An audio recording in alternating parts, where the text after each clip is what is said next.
शाळा समितीची मीटिंग बोलवली आहे। आमच्या शाळेचं नाव आहे जिल्हा प्राथमिक शाळा प्राथमिक शाळा सिंधुदुर्ग। आज दिनांक 28/10/2025 त्या अनुषंगाने आमच्या पालकांमधून जो पालक सदस्य आहेत सगळ्या पालकांमधून आम्ही आज अध्यक्ष उपाध्यक्ष निवड करणार आहोत।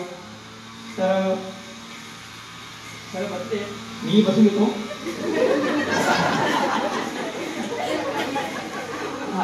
तरी सर्वप्रथम सर्व ग्रामस्थांचं, सर्व पालकांचं, स्थानिक प्रतिनिधी, शिक्षण तज्ञ, विद्यार्थी प्रतिनिधी, विद्यार्थिनी प्रतिनिधी, तसेच शिक्षक प्रतिनिधी श्री वाघमारे सर या सर्वांचंही शब्दसुमाने स्वागत करतो। तर आपण आता या ठिकाणी सदस्य निवडण्यासाठी आपण हे करूया।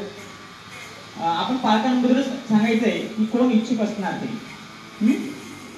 शाळेच्या आपल्या शाळा समिती स्थापन करणार आहोत। त्यासाठी सर्वात महत्त्वाचं कार्य असतं अध्यक्षाचं।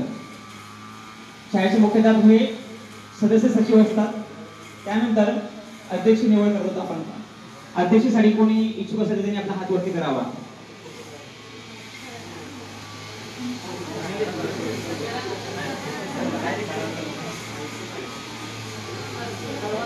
सर्वांना सांगायचंय का कोणाला जो इच्छुक असेल ते सांगायचंय?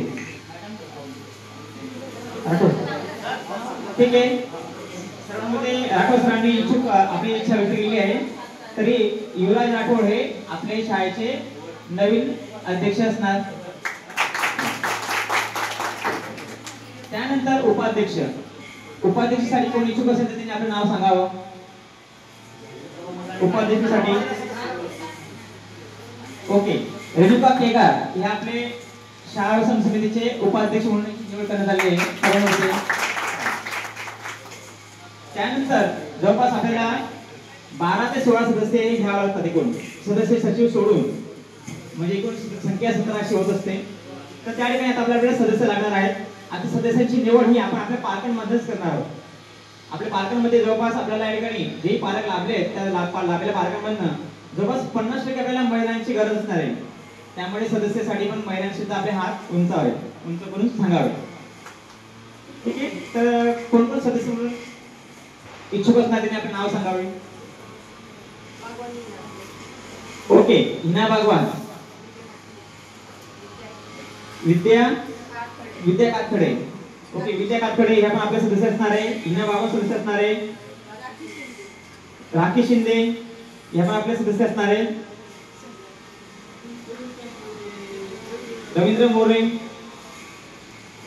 यांनी पण आपले सदस्य म्हणून असणार आहेत। पालकांमधून त्याची नाव घेतली आपण। निलेश राठोड हे पण आपले सदस्य असणार आहेत। श्रीकृष्ण कामठे हे पण सदस्य असणार आहेत। स्वप्नील वाळके हे पण आपले सदस्य। सोंडके प्रशांत हे पण आपले सदस्य असणार आहेत।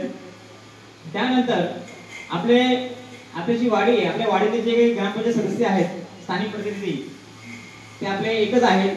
आपली वाडी छोटी असल्याकारणास्तव त्यांचं नाव आहे देवधोंड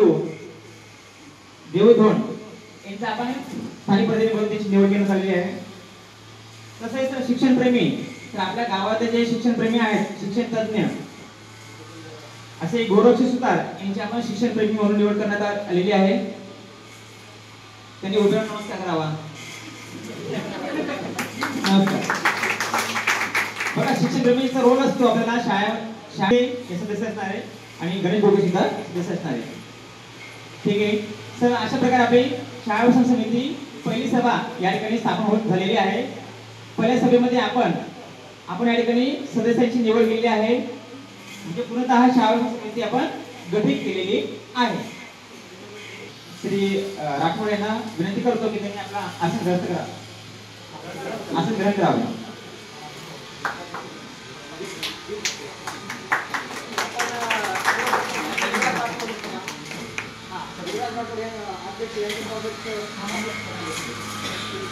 त्यानंतर रेणुका केगार उपाध्यक्ष यांना सांगतो की त्यांनी आपले आसन स्वीकारावं। स्थानिक प्रतिनिधी देवधोंड यांनी आपण या ठिकाणी आसनस्थ व्हावे।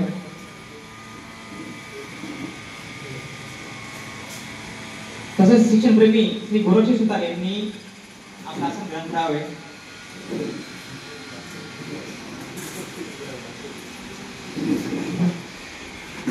तसेच या ठिकाणी शाळा समितीची निवड करताना अध्यक्ष उपाध्यक्ष जे आपले स्थानिक प्रतिनिधी आहेत, शिक्षण प्रेमी आहेत, शिक्षण तज्ञ आहेत, या सर्वांचे मी शब्दसमाने स्वागत करतो आणि सर्व सदस्यांची जी निवड करण्यात आली त्यासाठी पण सर्वांचं स्वागत करतो.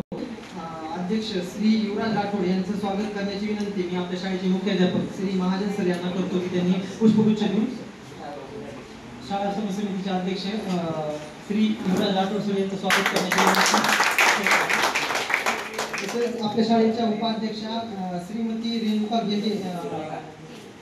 गेगार मॅडम यांचं स्वागत करण्याची विनंती मी हिना बागवान यांना करतो.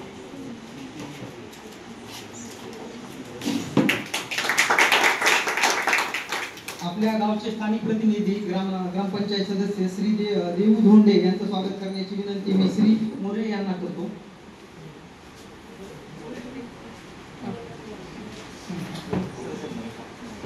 पालक प्रतिनिधी आहेत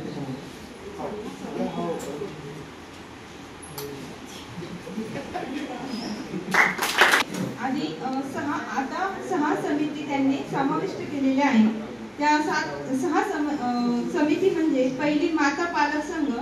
माता पालक संघाचं काम काय होतं तर माता पालक संघ ही शाळा आणि मुलांच्या माता यांचा संवाद साधण्यासाठी एक सहयोगी संस्था होती.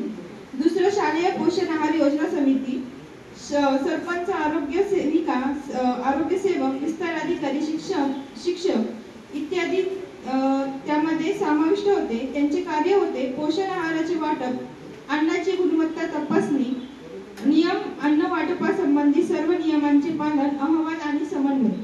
तिसरी समिती होती शाळा बांधकाम समिती. शाळा बांधकाम